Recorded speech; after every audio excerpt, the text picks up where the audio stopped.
Bonjour, c'est collectivement que nous devons tout faire pour qu'un accident, notamment grave ou mortel, soit évité. Aujourd'hui, parlons des risques routiers liés à la consommation d'alcool ou de psychotropes.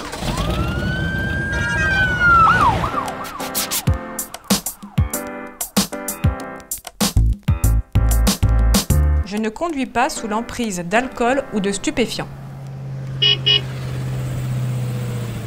Cette règle s'applique à toute consommation d'alcool, de stupéfiants ou de médicaments qui peuvent impacter ma sécurité ou celle des autres. Il faut que chacun se sente concerné par le sujet. Il ne faut pas laisser un collègue prendre la route alors qu'il est sous l'emprise de stupéfiants, d'alcool ou de médicaments. C'est fondamental. Et c'est fondamental parce que conduire est un acte professionnel. Cette règle s'applique aux salariés de GRDF qui sont susceptibles de conduire tout type de véhicule, à savoir véhicules personnels, véhicules légers, véhicules de chantier ou véhicules de manutention.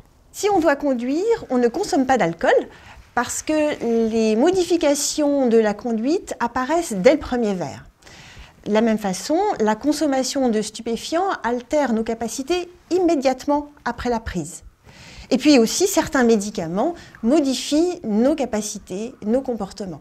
Le risque de conduire sous emprise, c'est de se mettre en danger soi-même, mais aussi ses collègues, voire des tiers. Alors, en cas de consommation d'alcool ou de stupéfiants ou de certains médicaments psychoactifs, le conducteur sous-évalue les risques et surestime ses capacités. La vigilance et la résistance à la fatigue diminuent, le champ visuel est rétréci et la perception des reliefs et des distances est perturbée. Également, la sensibilité à l'éblouissement est plus importante et puis la coordination des mouvements et les réflexes sont modifiés.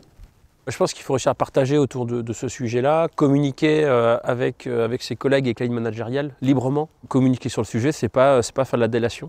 Il faut en parler et c'est comme ça qu'on pourra progresser pour la sécurité, sa sécurité, pour la sécurité de ses collègues, pour l'image de l'entreprise.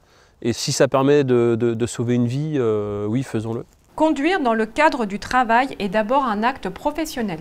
La conduite sous l'emprise de stupéfiants sous toutes ses formes est interdite. Si je dois conduire, je ne bois pas d'alcool parce que les premières perturbations de la conduite sont constatées dès le premier verre. Si j'ai bu ou je sais que je suis susceptible de boire, j'organise mon déplacement de manière à ne pas avoir à conduire. Par exemple, je prends les transports en commun ou je cède le volant à une personne qui n'a pas bu.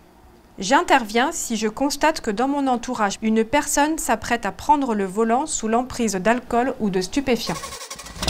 Respectez les règles pour sauver votre vie et celle des autres.